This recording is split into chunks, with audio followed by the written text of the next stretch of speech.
Lena Hartley had built her life around appearances. At 39, she was the kind of woman people noticed twice, first for her poise, and then for the quiet sadness that lingered behind her smile. She lived in a quiet suburb of Portland, Oregon, in a pale blue house that looked like a magazine cover, manicured lawn, polished silver mailbox, a husband with perfect teeth, and a marriage that sparkled just enough to fool outsiders. Her husband, Evan Hartley, was a 33-year-old tech consultant whose confidence filled every room he entered. He had the charm that made people trust him too quickly and the ambition that made him forget why they did. When they married 10 years ago, he was a struggling freelancer, and she was the stable one, a senior financial officer at a logistics firm. Her salary had bought the house, her connections had built his early client list, and her patience had carried them both through the lean years. But patience has a limit. That morning, Lena woke early to prepare for Evan's birthday. She moved quietly through the kitchen, her silk robe brushing the floor, the smell of roasted coffee drifting from the machine. She had gone out of her way to make the day special. Arranging a catered breakfast, calling his mother to come over, and setting aside a neatly wrapped box on the dining table. Inside was a limited edition smartwatch, the kind Evan had admired in a commercial just a month ago. The morning sunlight spilled across the dining room table as she checked her reflection in the window. Her dark curls framed a soft face that had aged with grace, though not without fatigue. She was heavier than she once was, but she had stopped caring about that long ago. What hurt her more was how often Evan looked at her as if he were judging a product past its return date. By 10 o'clock, the house was alive with sound. Evan's mother, Marjorie, had arrived in a cloud of perfume and expensive disapproval. She had never liked Lena. She saw her as an intruder who had married her son for stability, when in truth, it had been the other way around. From the kitchen, Lena could hear their laughter through the thin wall between the rooms. She smiled out of habit as she arranged fruit on the table, but her ears stayed alert. "I don't know how you live with her," Marjorie said, her voice sharp as a nail. Evan laughed. A deep, easy sound Lena had once loved. "Mom, that woman disgusts me. I'm only interested in her money. What else could I possibly want from her?" Lena froze. The knife slipped from her hand and landed on the counter with a dull clatter. Marjorie chuckled softly.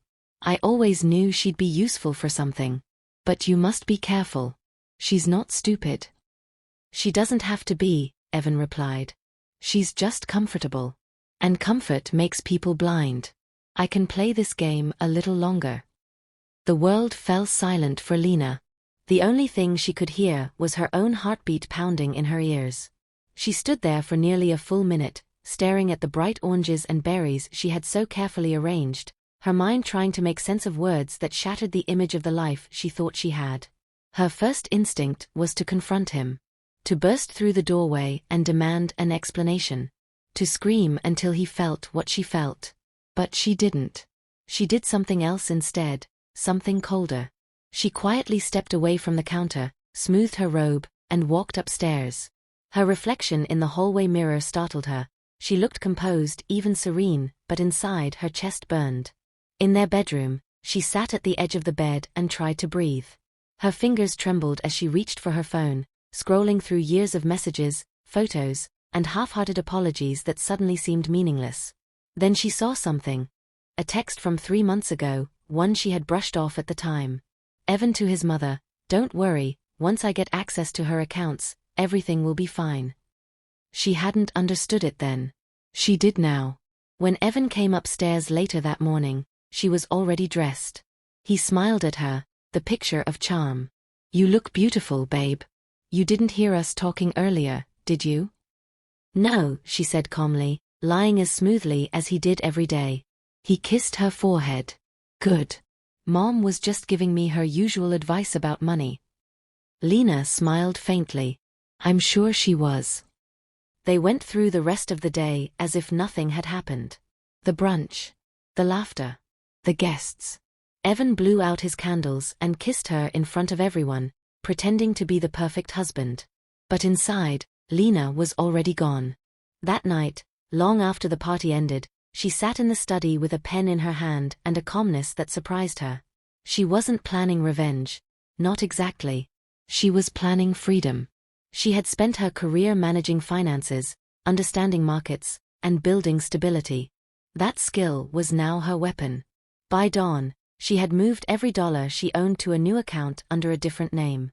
She had called her realtor, who owed her a favor, and arranged the immediate sale of the house. No open listing, no questions asked. At 6 in the morning, she stood by the window, watching the sunlight creep across the hardwood floor. It was the same light that had once made this home feel warm. Now it looked sterile, foreign, like a stage after the show had ended. She packed lightly, a few clothes, her passport, a notebook, and an old photograph of herself before marriage, smiling without fear. By the time Evan woke up, the house was silent. Her car was gone. Her phone was off. On the pillow beside him lay a folded note in her neat handwriting. "Thanks for showing your true colors." Evan read it twice, his confusion turning quickly into irritation. "Drama queen," he muttered, tossing it aside. But when he walked into the office and found the safe empty, when he saw the title deed missing and the accounts drained, the reality set in. His empire, his illusion, had vanished overnight. Meanwhile, Lena was already miles away, driving down Highway 26 with the radio humming softly. Her eyes were dry, her heart steady. For the first time in a decade, she wasn't pretending. She didn't know where she was headed yet, but she knew exactly what she was leaving behind. The woman who stayed quiet out of love no longer existed. She had become someone new, someone dangerous, someone free. And this was only the beginning. Lena Hartley didn't look back. Her SUV hummed softly along the coastal highway as dawn melted into a cold Oregon morning. The city disappeared behind her like an unwanted memory, swallowed by fog and distance. She hadn't planned every detail, but she had planned enough to know she would never go back. She turned off her phone and tossed it into a rest stop trash bin halfway down the highway. That tiny sound, plastic hitting metal, felt louder than thunder. It was the sound of her past life dying. She kept driving until the coastline opened up beside her. The sea stretched endlessly, a dark mirror of the sky, and for the first time in years, Lena felt something close to peace. By noon, she reached Astoria, a small, misty town with narrow streets, old bridges, and the kind of anonymity she needed. She found a modest motel on the edge of town, the kind with faded red doors and peeling paint, and paid for a week in cash. "Visiting or moving in?" the clerk asked with a friendly grin. "Just passing through," she replied, handing over the bills. He nodded and gave her a key. "Room 6. Ocean view if you squint." The room smelled faintly of salt and detergent. There was a single bed, a creaky desk, and curtains that barely held back the sunlight. But it was hers, quiet, unjudging, and free of Evan's voice. She sat on the bed and exhaled slowly. Then she took out her notebook and began writing. Not plans but thoughts. "What does freedom cost?" she wrote. "What am I without my name, my house, my job?" For most of her adult life, Lena had defined herself by control. She managed spreadsheets, balanced budgets, forecasted risks. Yet now, with no plan and no certainty, she felt strangely whole. She spent the first 2 days walking the town, blending in. She bought a second-hand coat from a thrift store, found a local diner that didn't ask questions, and watched people move about their quiet routines. She liked the anonymity, being another face in a world that didn't know or expect anything from her. But peace has a way of making buried thoughts surface. On the third night, she dreamed of the conversation she'd overheard. Evan's laughter. His mother's cruel voice. She woke up drenched in sweat, the sound echoing in her ears. It wasn't just betrayal that haunted her, it was the realization that she had allowed it for so long. She had ignored every sign, every insult masked as a joke, every cold silence that followed her kindness. Because she believed love was patience. Because she thought loyalty would eventually be rewarded. Now, she knew better.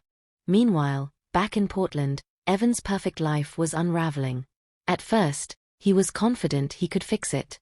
He called their bank, only to learn that every account had been legally transferred under Lena's name.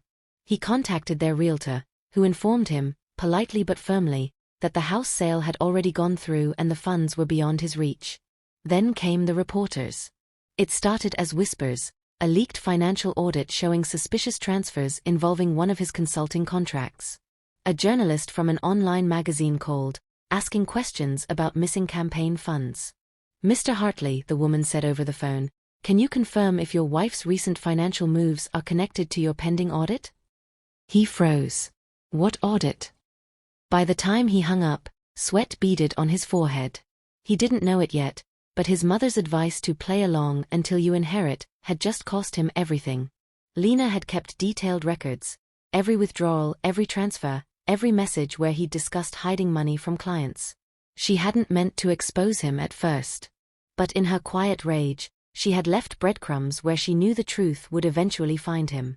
Back in Astoria, Lena walked to the harbor every morning. The gulls circled the water, their cries sharp and distant.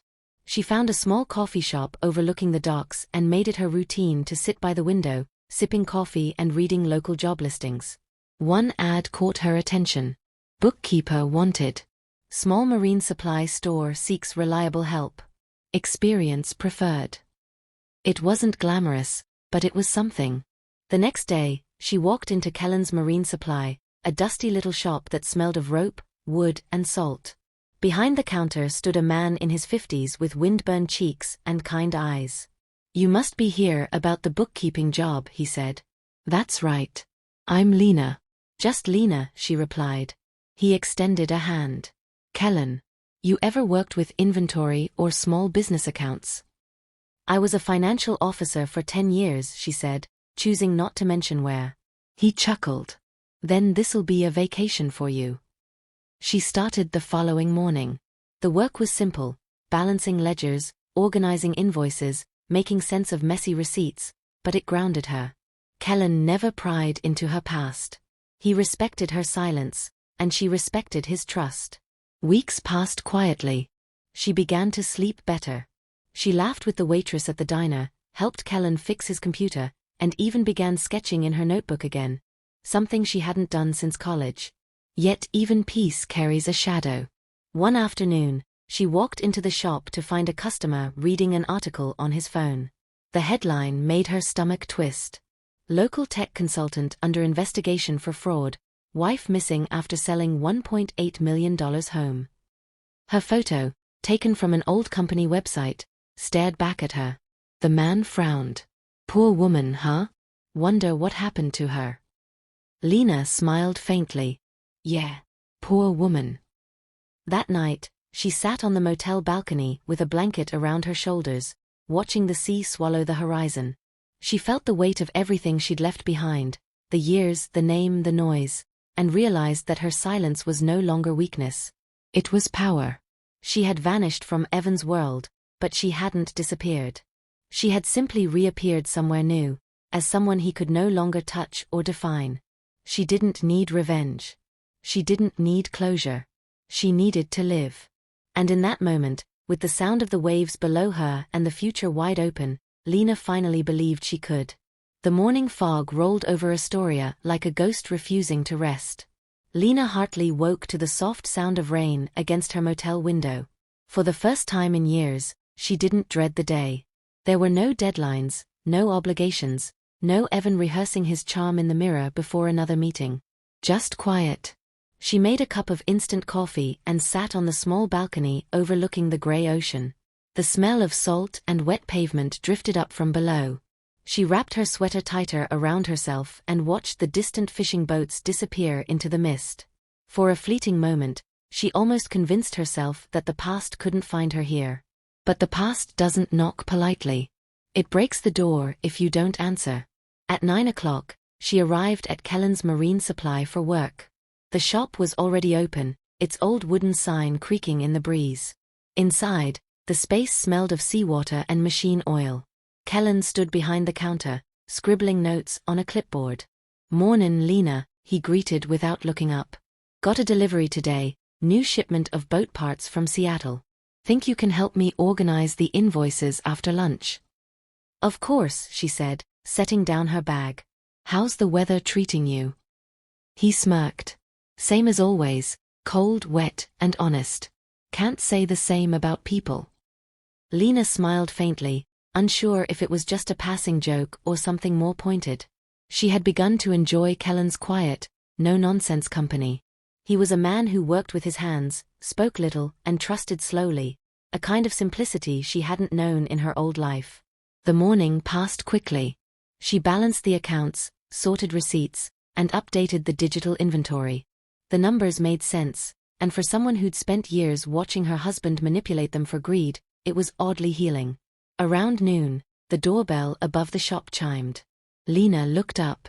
A man in a dark coat entered, shaking off the rain. He was tall, thin, and had a face that tried too hard to look harmless. "Can I help you?" Kellen asked. The man smiled politely. "Maybe. I'm looking for someone, a woman named Lena." Lena froze behind the counter, her fingers tightening on the keyboard. "What for?" Kellen asked, voice flat.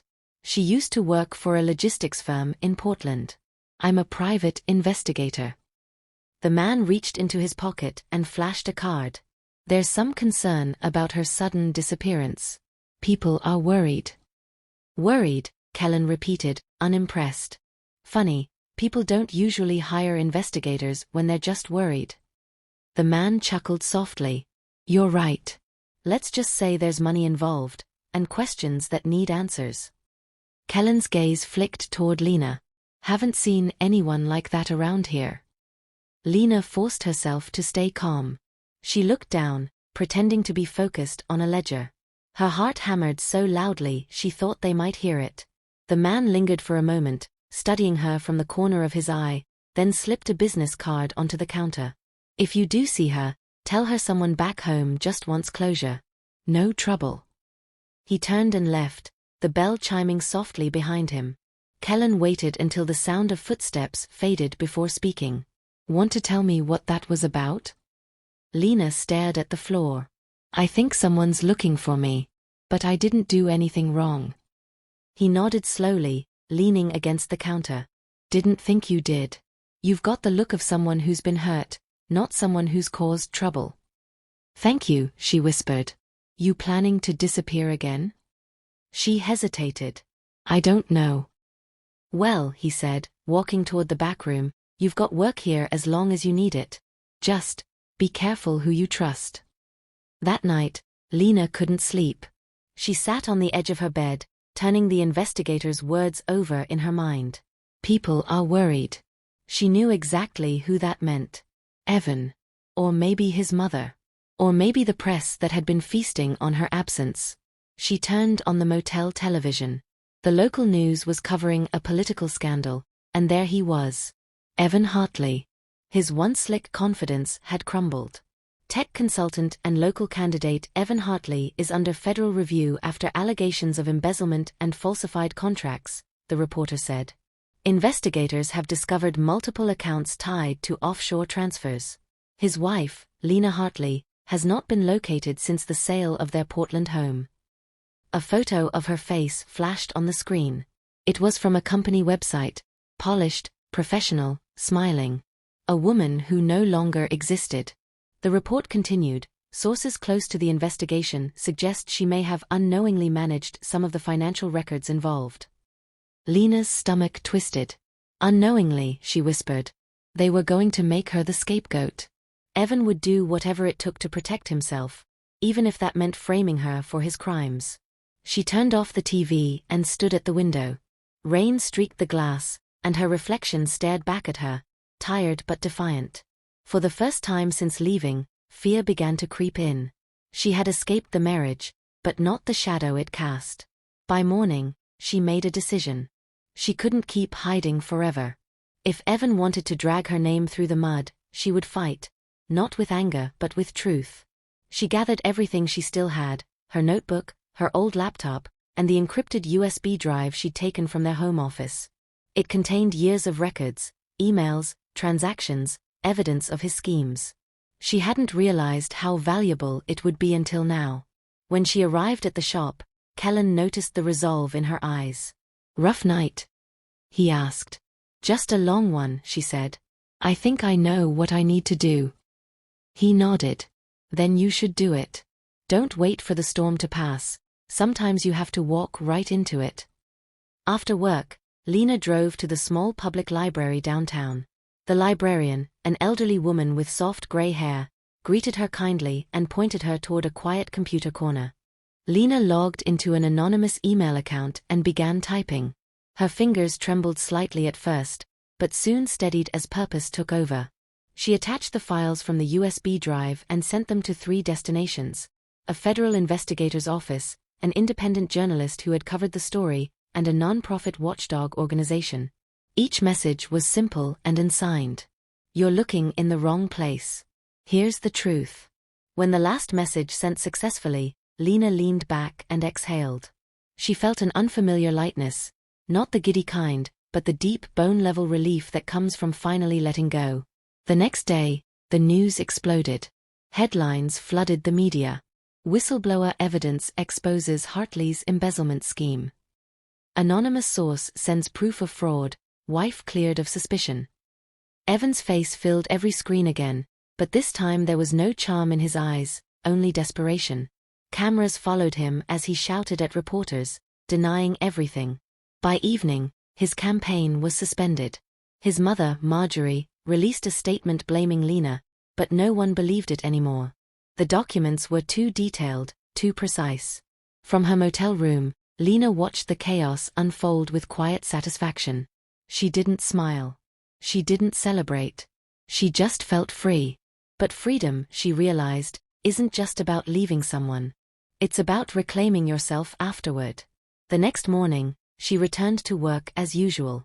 Kellen was sorting ropes near the counter when she walked in.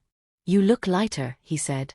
"I think I finally put something down," she replied. He raised an eyebrow. Whatever it was, sounds like it needed dropping. They shared a quiet moment, the kind that didn't need words. Outside, the sun broke through the clouds for the first time in days, casting gold across the wet pavement. Lena looked at the light and thought of all the versions of herself she had carried: the wife, the provider, the fool, the ghost. Each had served its purpose. But now, only one remained, the survivor. Later that night, she wrote in her notebook again. "Freedom is not peace. It's power. The power to choose who you become after the fire."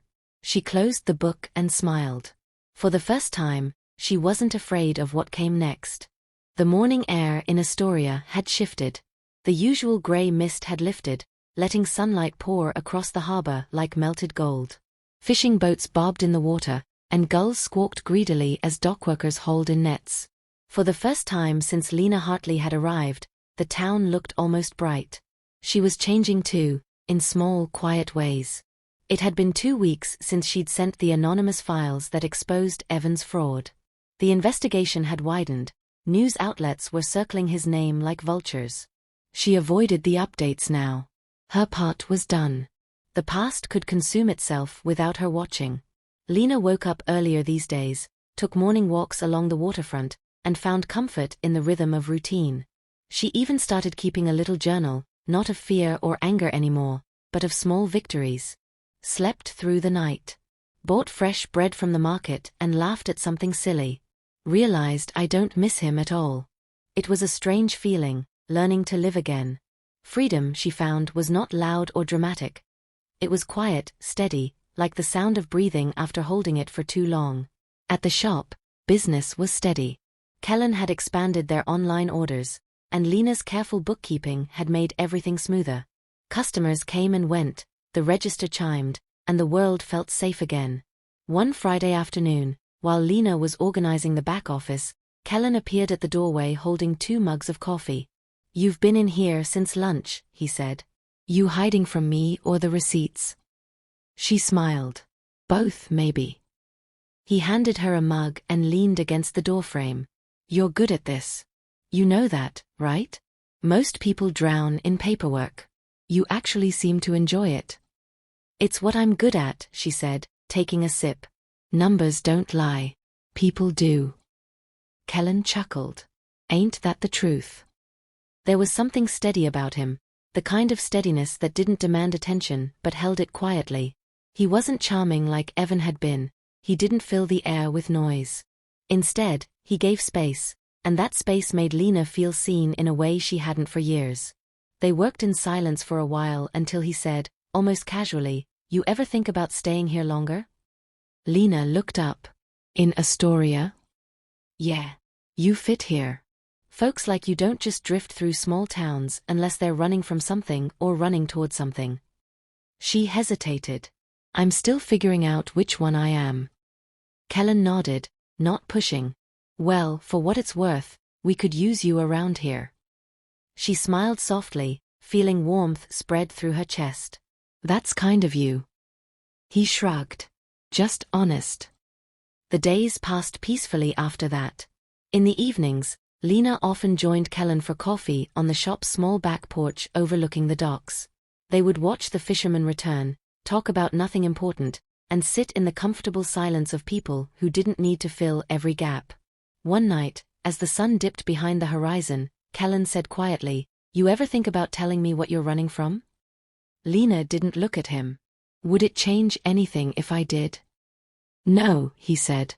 But it might help you stop running. She thought about that. Then, slowly, she began to talk. She told him about Evan. Not every detail, not the whole storm, but enough. About the betrayal. About the morning she heard his words through the door. About how she had smiled, stayed silent, and left with everything that was hers. When she finished, Kellen didn't interrupt or pity her. He just said, "Good for you." "Good for me," she repeated, almost laughing. "Yeah," he said. Most people would have yelled, thrown things, or tried to get even. You walked away clean. You chose peace over revenge. That takes guts. Lena blinked, caught off guard by the simplicity of it. She had been called many things in her life. Naive, soft, emotional. But brave was not one of them. Hearing it now made her chest ache in a new way. "Thank you," she whispered. He nodded, sipping his coffee. "You deserve to start over, Lena. Not just survive. Live." Something about the way he said it lingered long after they parted that night. The next morning, she found a small potted plant on her desk, a green fern, bright and alive. There was no note, but she didn't need one. She smiled. Later that week, a letter arrived at the shop addressed to L. Hartley. It had no return name, only a stamp from Portland. Her stomach twisted as she turned it over in her hands. "Everything okay?" Kellen asked, watching her face pale. "I don't know," she said. "Maybe it's nothing." She took the envelope to the back room, closed the door, and opened it carefully. Inside was a single sheet of paper. "Lena, you think you can just vanish and leave me to burn? You won't stay hidden forever. You owe me more than this." Her fingers tightened around the paper. Evan's handwriting. Her first instinct was fear. Her second was anger. But her third, and strongest, was calm. She folded the letter neatly and placed it back into the envelope. Then she walked outside, crossed the street to a trash bin, and dropped it in. When she returned to the shop, Kellen raised an eyebrow. "Bad news." "Old news," she said. "And I'm done reading it." That evening, she went for a walk along the pier. The wind tugged at her coat, and the sea roared below. She looked out at the horizon, the same place she had once driven toward in tears, desperate to escape, and realized she no longer felt lost. She wasn't hiding anymore. She was living. The next few weeks brought more good than bad.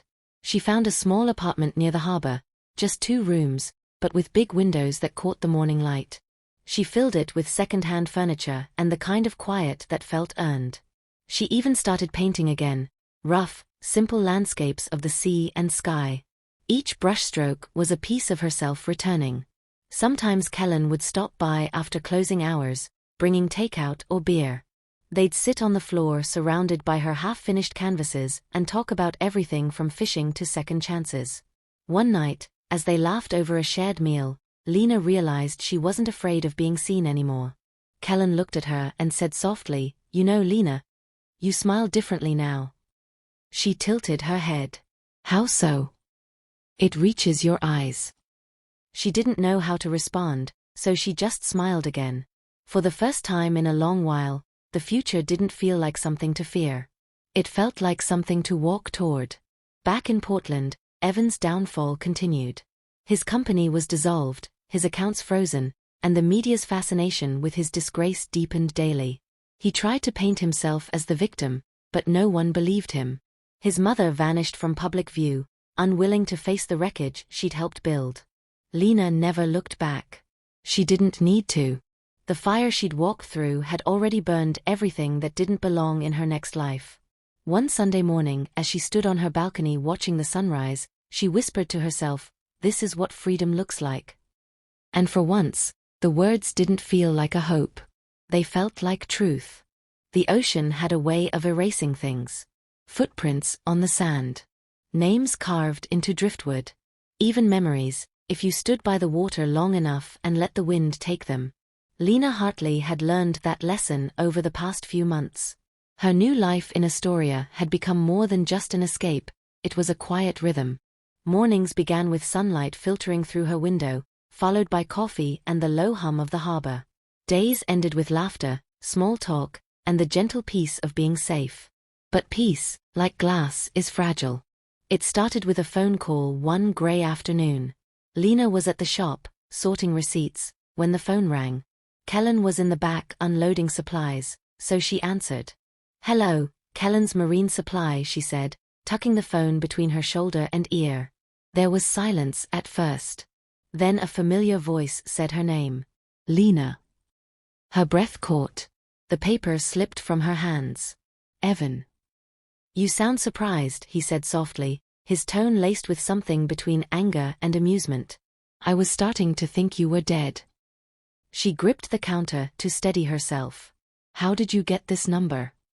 "Public listings," he replied. "It wasn't hard once I knew where to look." "You really thought you could disappear forever?" She swallowed hard. "Why are you calling?" "Because you owe me," he said sharply. "You ruined me, Lena. Everything's gone. My company, my reputation, my money. You did that." "I didn't ruin you," she said, voice trembling but steady. "You did it to yourself." There was a pause, then a low, dangerous laugh.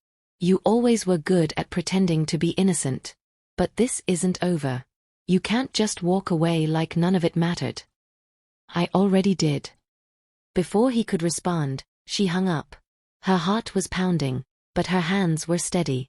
She turned off the phone, walked to the door, and stepped outside. The salty air hit her face like a baptism. For a moment, she simply stood there, breathing. Kellen came around the corner a few seconds later, a box of ropes in his arms. "You okay?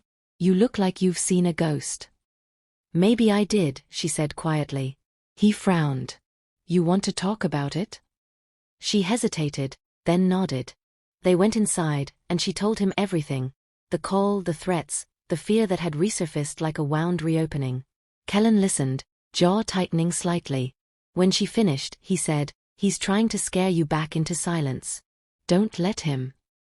"I'm not afraid of him," she said, though her voice betrayed the smallest tremor. "I just don't want him here." "Then we make sure he stays gone." He meant it, she could tell. But she also knew Evan. He wasn't the kind of man who quit when he'd lost. He was the kind who burned everything else down to feel powerful again. That night, she double-locked her apartment door for the first time since moving in.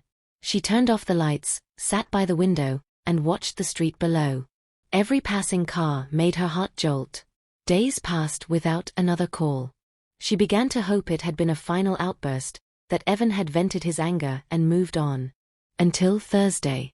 She arrived at the shop to find a small envelope taped to the front door.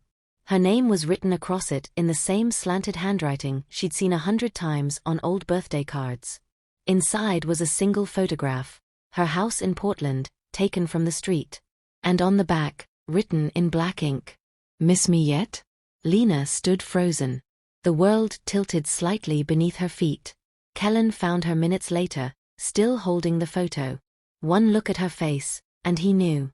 "Where is he?" he asked, eyes scanning the street. "I don't know," she whispered. "But he was here." He took the photo, his jaw set. "I'll call the sheriff. You're not going through this alone." The authorities took a statement but said there wasn't much they could do without a direct threat. Evan hadn't broken any laws by showing up. Not yet. That night, Kellen refused to let her stay alone. "You can sleep at my place," he insisted. "You'll rest easier." His home was a modest cabin near the edge of town, warm, quiet, smelling faintly of cedar and sea salt.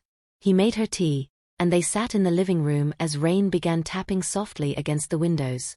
"Why do people like him always find a way to make you feel small?" she asked quietly. "Because that's all they have left," Kellen said. "Control. And they'll cling to it until you show them it doesn't work anymore." She looked at him. "And how do you do that?" "By not running this time." The words lingered in her mind long after they went to sleep. The next morning, Kellen offered to drive her to work, but Lena insisted on walking. She needed to reclaim something, even if it was just the feeling of being in control of her own steps. Halfway down the main street, she saw him. Evan stood across the road, hands in his coat pockets, watching her. He looked smaller somehow, thinner, tired, with dark circles under his eyes. But his smile was the same. Cold. Familiar. "Lena," he called softly, stepping closer. People passed by, oblivious to the storm that had just reignited.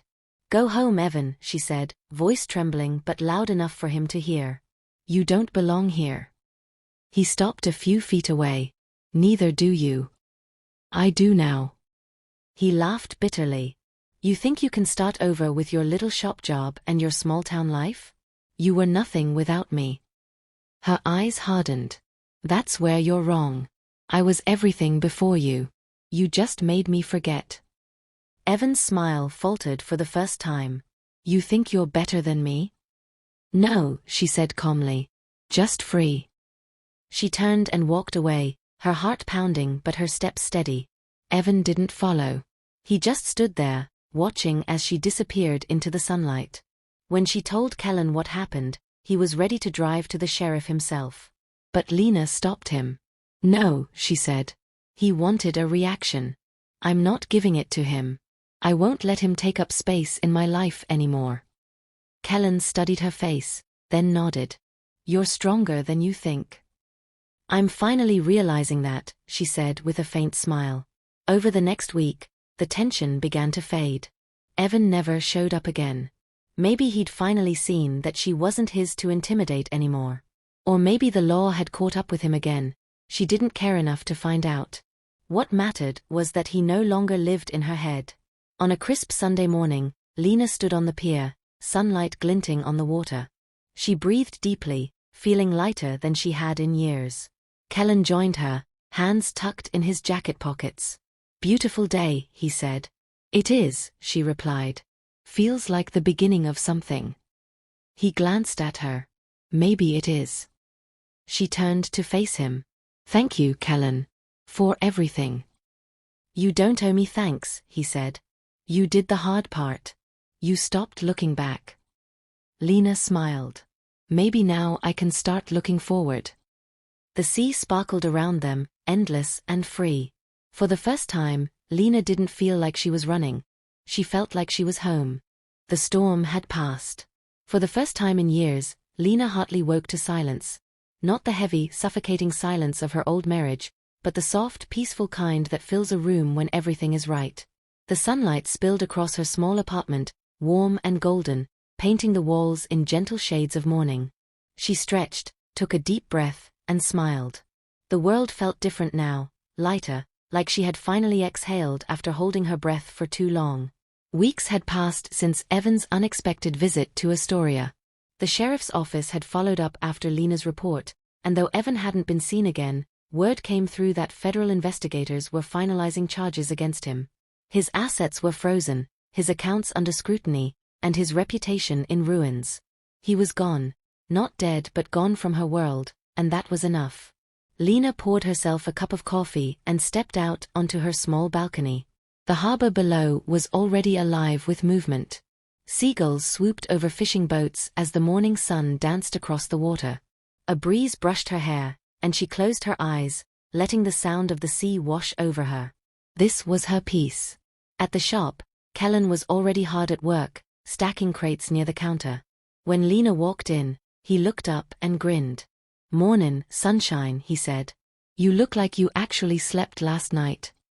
"I did," she said with a laugh. "A full 8 hours. I think that's a first."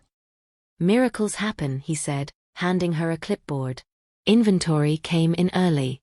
Thought you might like to work your magic on the numbers. Lena took it and smiled. You know me too well. They fell into an easy rhythm. Him working with his hands, her handling the books. There was comfort in the familiarity of it, the quiet companionship that didn't need words to fill the spaces between them.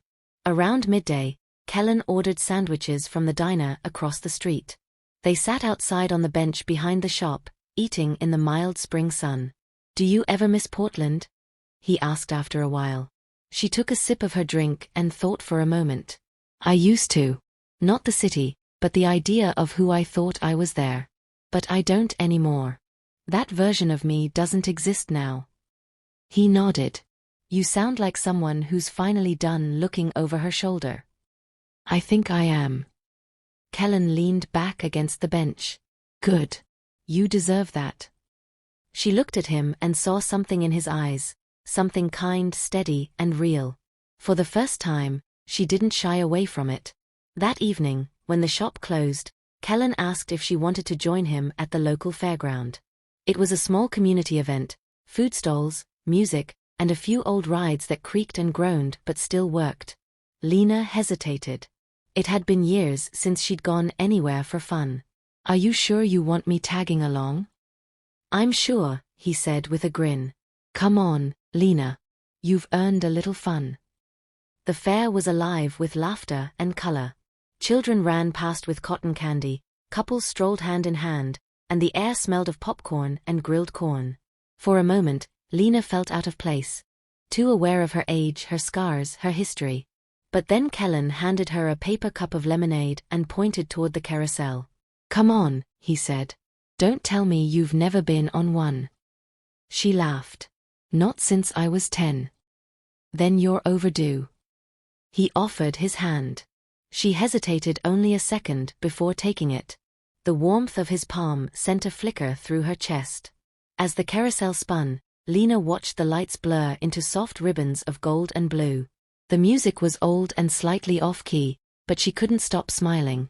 For the first time in a long time, she felt like herself, or maybe like someone new, someone unbroken. When the ride ended, they walked along the waterfront. The music from the fair drifted in the distance. You're quiet, Kellen said gently. Just thinking, she replied. About what? How strange it feels to be happy again, she said softly. Almost like I've forgotten how to do it. He stopped and looked at her. You didn't forget. You just needed someone to remind you that you still could. Their eyes met, and for a long moment, the rest of the world faded away, the noise, the past, the fear. Then Kellen smiled, breaking the spell. Come on, before I say something corny and ruin the moment. She laughed, brushing away a tear she hadn't realized had fallen. The days that followed were the calmest Lena had ever known. She painted again, not for therapy or distraction, but for joy. Her apartment slowly filled with color, sunsets, waves, and quiet harbor mornings. Sometimes Kellen stopped by to help frame the paintings, pretending not to notice when she caught him admiring them. You could sell these, you know, he said one afternoon. People love local art. Maybe, she said. But right now, I just like making them. There was something healing about creating beauty out of chaos, about proving to herself that her hands could still build, not just protect. One evening, while she was closing up the shop, a young reporter stopped by. She introduced herself as Clara from the Oregon Chronicle and explained that she was covering the ongoing investigation into Evan Hartley's crimes. We're running a story next week, Clara said. About the whistleblower who helped expose him. I was hoping to confirm a few details. Lena's stomach tightened. I don't have anything to say about that. I understand, Clara said gently. But you should know, your evidence cleared your name. The agents confirmed it. Without it, he might have gotten away. Lena nodded, heart pounding. Thank you for telling me. As the reporter left, Lena stood in the doorway, the cool wind brushing her face. For the first time, she allowed herself to feel it fully, not fear, not relief but pride. She had faced the storm, and she had survived it with her integrity intact. That night, she and Kellen had dinner at his cabin. The table was simple, grilled fish, potatoes and wine, but it felt like a celebration. "To new beginnings," Kellen said, raising his glass. Lena smiled. "And to the people who make them possible." They clinked glasses, and the night unfolded in soft conversation and laughter. After dinner, they stood by the window, watching the moonlight ripple across the water. "Do you ever wonder," Lena said softly, "if the pain was worth it? If everything that happened had to happen to get you here?" Kellen thought for a moment. "I think the worst things in life don't define us. They refine us. You're proof of that." Lena looked up at him. "You really think so?" "I know so." Something in his voice, calm, certain, reached a place in her that words rarely touched. Without thinking, she stepped closer.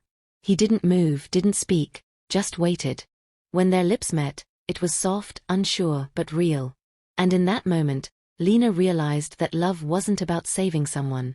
It was about being seen, truly seen, and choosing to stay. When she finally pulled away, she smiled. "I guess I'm learning to breathe again." Kellen brushed a strand of hair from her face. "Then keep breathing, Lena. You're allowed to." Outside, the ocean murmured, endless and free. And somewhere deep inside, Lena finally felt the same. The world had finally settled for Lena Hartley. The air in Astoria was cool but kind that morning, the sun low and gold on the horizon. Seagulls called in lazy arcs above the harbor, and the town felt like it was still waking up, slow, gentle, peaceful. Lena sat on her balcony with a steaming mug of coffee in hand, sketchbook on her lap. She was drawing again, the lines smooth and sure, the image of a lighthouse taking shape beneath her pencil. She smiled as she worked. A few months ago, she couldn't even hold a pencil without her hands trembling. Now, they moved with purpose. The knock on her door came just as she was shading the last stroke. 3 firm raps. Familiar. She opened the door to find Kellen standing there, his jacket unzipped, hair slightly windblown. He smiled in that easy, quiet way of his, the kind of smile that didn't demand attention but gave it. "Morning," he said. "I brought breakfast." Lena raised an eyebrow. "Again? You know I can make my own food, right?" "Yeah, but mine comes with better coffee," he said, lifting a brown paper bag. She laughed and stepped aside. "Fine, come in." They sat at her small kitchen table eating croissants and eggs. It felt so normal, so natural, that sometimes Lena forgot there was a time she thought she'd never have mornings like this again. But as they finished, Kellen's phone buzzed. He glanced at it, frowned, then looked at her. "What is it?" she asked. He hesitated. "It's about your ex." Lena's stomach tightened. "Evan." "Yeah. They're talking about him on the morning news. The federal case wrapped up." Lena froze. "And?" Kellen set his phone on the table and turned the screen toward her. The headline glared in bold letters. "Evan Hartley sentenced to 8 years for fraud and embezzlement." Beneath it was a photo, Evan in a dark suit, standing before a courthouse. His face was pale and drawn, eyes hollow. The man who once walked through rooms with arrogance now looked like a ghost of himself. Lena stared at the picture for a long time. Her emotions tangled together. Anger, pity, relief, something nameless. "He finally got what he deserved," Kellen said. She nodded slowly. "I thought I'd feel happy. But I don't. Not exactly." "You don't have to," Kellen said gently. "You just have to feel free." She looked out the window, watching the morning light shift across the water. "I do," she said quietly. For the first time in years. But peace, she was learning, wasn't always simple. That afternoon, while she was organizing the back office at the shop, the phone rang. She answered automatically. "Hello, Kellen's Marine Supply." "Mrs. Hartley?" a man's voice said. Her heart skipped. "Who's calling?" "My name's Daniel Price. I'm with the federal investigation team that handled your husband's case. I need to speak with you, it's important." Lena's hand tightened on the receiver. "About what?" "It's about a separate account your husband maintained, in your name. We discovered it during the closing audit. There's a substantial amount of money involved." She frowned. "Money? In my name?" Yes, ma'am. We're still verifying where it came from. For now, I need to ask, were you aware of this account? No, she said firmly. I left him months before the investigation. I didn't even have access to his finances after that. I understand, Daniel replied. Still, you might want to see what we found. There's a deposit from shortly after your house sale, $200,000 transferred into the account, listed as property settlement. We believe it came directly from your husband before his assets were frozen. Lena's chest tightened. I never received that money. That's what we thought. Someone has been moving it. Recently. She went cold. What do you mean? There have been small withdrawals from the account, less than $2,000 each, spread out over multiple cities. The latest was 3 days ago, in Portland. Whoever's accessing it is using your name. Lena's heart pounded. Are you saying someone's pretending to be me? It looks that way, the agent said. We're still tracing the transactions, but I wanted to warn you. If anyone contacts you claiming to represent the bank or government, do not respond. We'll be in touch when we know more. When she hung up, her hands were shaking. Kellen came in a few minutes later and saw her pale face. What happened? She explained everything, her voice trembling. When she finished, Kellen cursed under his breath. So someone's using your name to move money? That's insane. It's not just insane, she said. It's dangerous. If they think I'm involved again, I could get dragged back into the mess I escaped. Kellen leaned forward. You're not alone in this. Whatever this is, we'll figure it out. But Lena's mind was racing. She thought of all the documents she'd sent, the evidence she'd used to expose Evan. Could someone have hacked her emails? Found her information? Or worse, could Evan have left instructions for someone to clean up what he couldn't?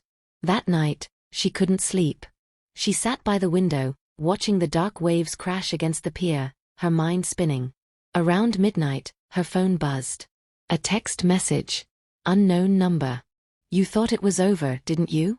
Her blood turned to ice. The next morning, she showed the message to Kellen. His jaw tightened. We're going to the sheriff. Right now. At the station, Sheriff Donnelly listened carefully, jotting notes as Lena recounted everything. The phone call from the investigator, the mysterious bank account, the text. We'll request a trace on the message, Donnelly said. If this is tied to your ex or anyone working with him, we'll find out. You did the right thing coming in. Lena nodded, though her nerves still buzzed like live wires. That evening, Kellen insisted she stay at his cabin again. You're not spending the night alone, he said. She didn't argue. They sat by the fire, the soft crackle of wood filling the quiet. Outside, the ocean wind howled faintly, but inside it was warm, safe. I hate that he still finds ways to reach me, she said finally.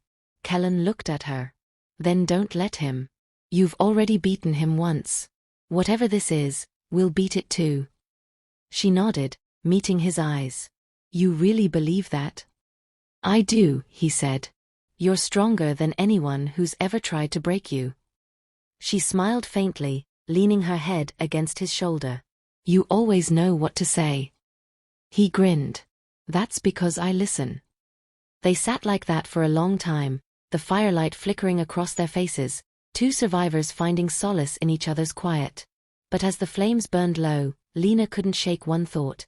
If someone was still using her name, then the story wasn't over. She wasn't running anymore, but maybe the past wasn't done running after her. The next morning, she woke to a call from Agent Price. We traced the withdrawals, he said. The person accessing your account used a forged ID, but we have surveillance footage. Lena's breath caught. And we'll need you to come to Portland to confirm something. I think you'll want to see this for yourself. She agreed, her pulse hammering. As she hung up, she looked out toward the harbor, where the horizon met the sea. She'd thought she'd left the city, and the person she'd been, behind for good. But it seemed Portland wasn't finished with her yet. The morning Lena Hartley returned to Portland, the city looked both familiar and foreign, the same skyline, the same restless hum, but stripped of all the warmth she once felt for it. The gray towers loomed like ghosts, reminders of the life she'd walked away from. Kellen had insisted on driving her.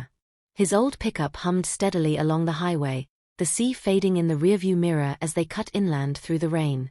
"You sure about this?" he asked quietly as they crossed the Fremont Bridge. "No," Lena admitted. "But I need to finish this. For good." They reached the federal building downtown just before noon.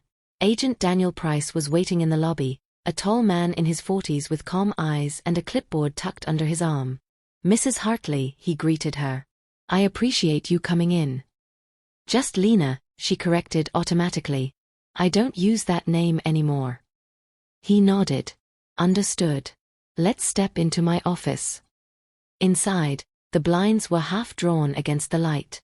Daniel set a folder on the table and slid a few glossy photographs toward her. "These are from ATM cameras. Withdrawals tied to the account in your name." Lena leaned forward, her stomach knotting. The photos were grainy, taken at different times of day. But the figure was unmistakably a woman. Medium height, wearing sunglasses, a hat pulled low. Something about her posture made Lena's heart lurch. Daniel flipped to the next image, a clearer shot taken from a side angle. Lena's breath caught. "Oh my God." The woman in the photo looked just like her. Not similar, identical. Same hair color, same build, same delicate scar near the jawline.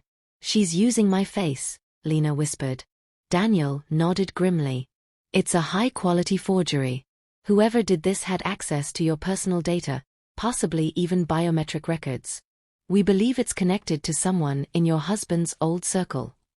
Kellen frowned. "So, what now?" Daniel sighed. "We've already frozen the account. But we also traced a transfer from that account into another, one tied to a woman named Marcy Harlan." Lena's head snapped up. "Marcy?" That was Evan's assistant. "She disappeared shortly after his arrest," Daniel said. "We suspect she's been trying to retrieve hidden assets for him or herself. The fake ID, the withdrawals, it all leads back to her." Lena sat back, numb. She remembered Marcy, sharp, quiet, always hovering near Evan's office with an eager smile. She'd trusted her once, even invited her to their home for dinner. And now this. "Can I see the last location she used?" Lena asked. Daniel hesitated. "It's risky." "But yes, the final withdrawal happened yesterday. Small cafe in North Portland." Lena's voice hardened. "Then that's where I'm going." They arrived at the cafe an hour later. A small place tucked between a florist and an old record shop. The rain had eased into a drizzle, the streets glistening like wet glass. Kellen parked across the street. "You don't have to go in there," he said quietly. "Yes, I do," Lena said. "This is my ending, not hers." She crossed the street and entered the cafe, the bell chiming above her head. The air smelled of espresso and rain-soaked coats. She scanned the tables, and froze. In the far corner, by the window, sat Marcy Harlan. Her hair was shorter now, dyed a darker shade, but there was no mistaking her. She was sipping coffee, scrolling on her phone, a worn leather bag beside her. Lena's heart thudded in her chest as she approached. "Hello, Marcy." Marcy looked up, and froze. For a heartbeat, she seemed genuinely startled. Then her lips curved into a faint smile. "Lena Hartley. You're supposed to be gone." "I was," Lena said evenly. "Until you started pretending to be me." Marcy leaned back, crossing her legs casually. "I didn't think you'd find out so soon. You always were too sharp for your own good." "Why?" Lena demanded. "What do you get out of this?" Marcy tilted her head. "Do you really want the truth? Evan owed me. 4 years, I handled everything. The fake accounts, the shell companies, the transfers. He promised me a cut. Then you blew it all up. So you stole my name." She smirked. "Why not? You were the perfect ghost, rich, broken, and gone. Everyone assumed you were dead or hiding. No one questions a widow with your face." Lena clenched her fists. "You're not getting away with this." Marcy chuckled softly. "Sweetheart, I already have. You're the one who's been living someone else's life, hiding in small towns, pretending to be free. I just took the leftovers. Lena leaned forward, her voice cold. You don't understand. Freedom isn't hiding.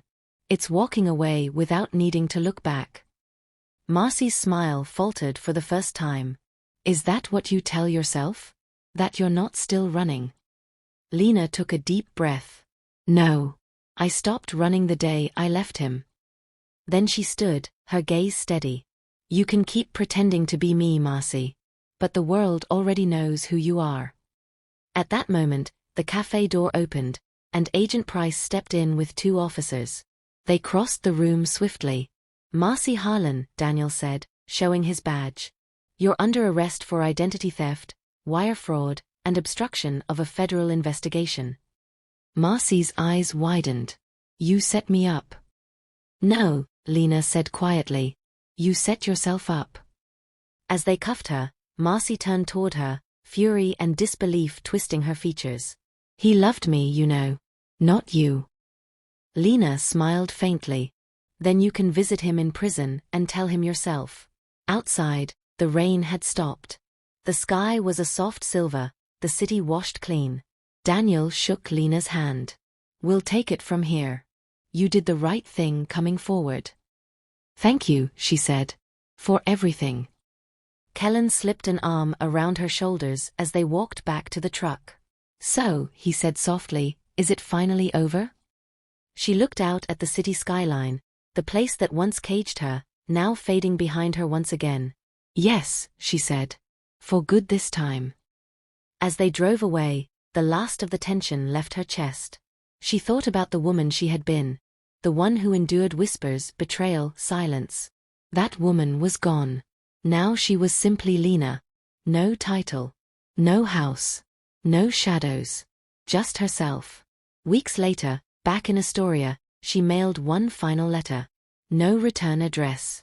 Just a few lines written neatly in blue ink. To the man who taught me what freedom costs, thank you.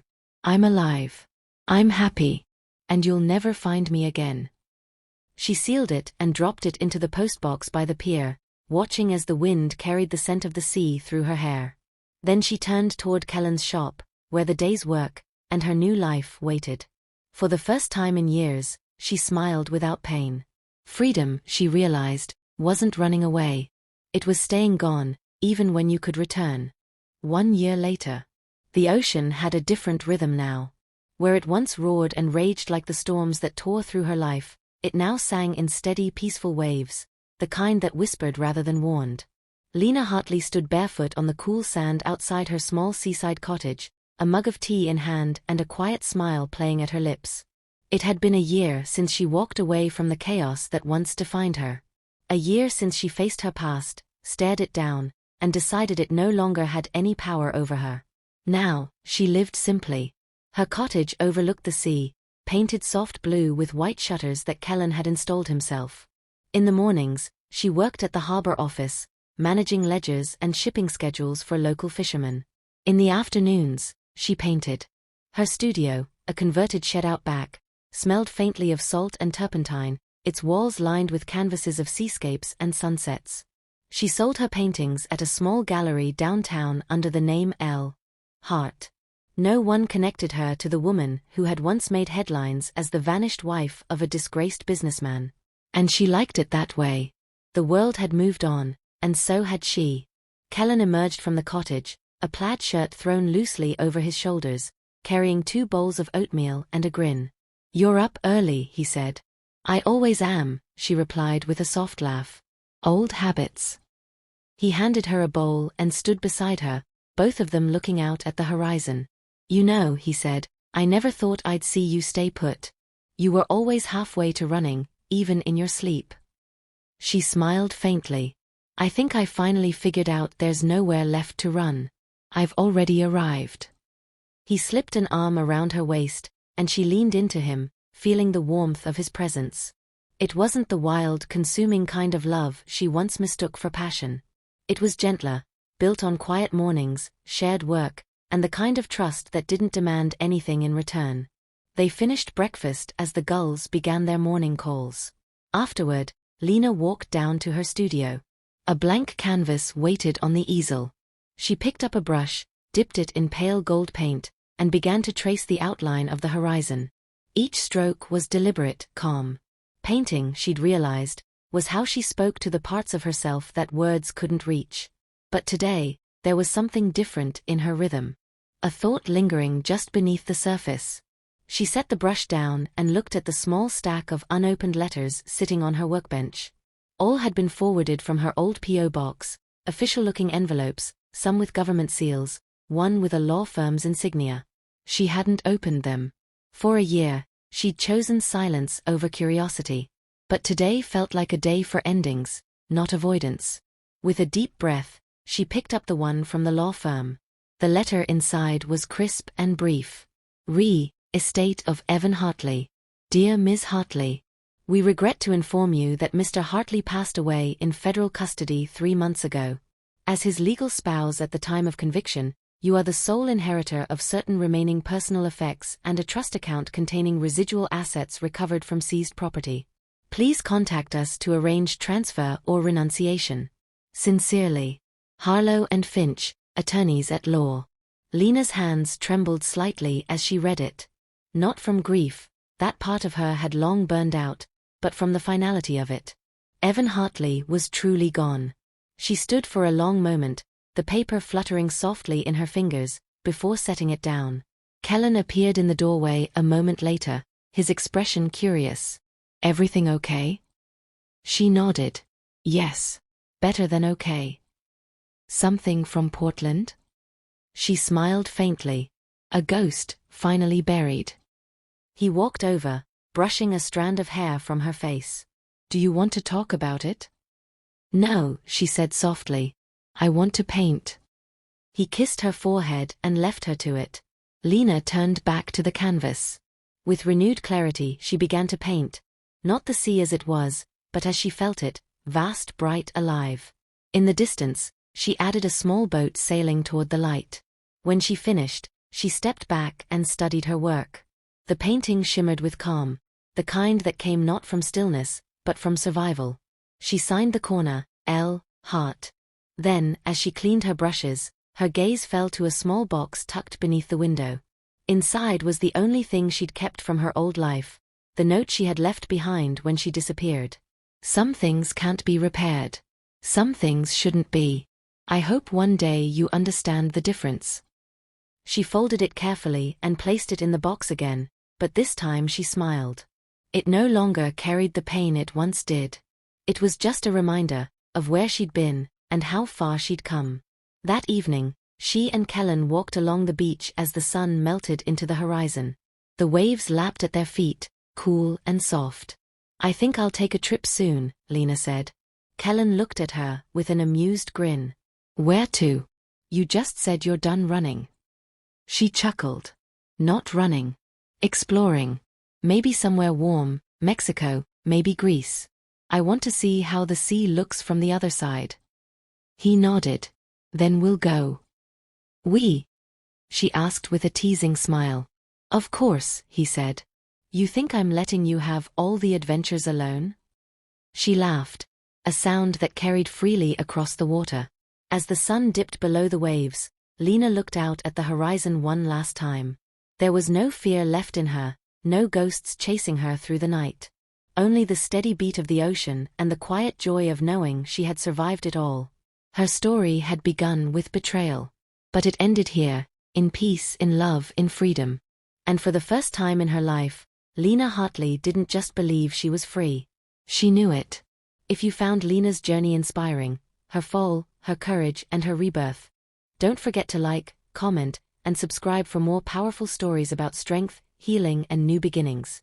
Every story shared helps another person find hope in their own.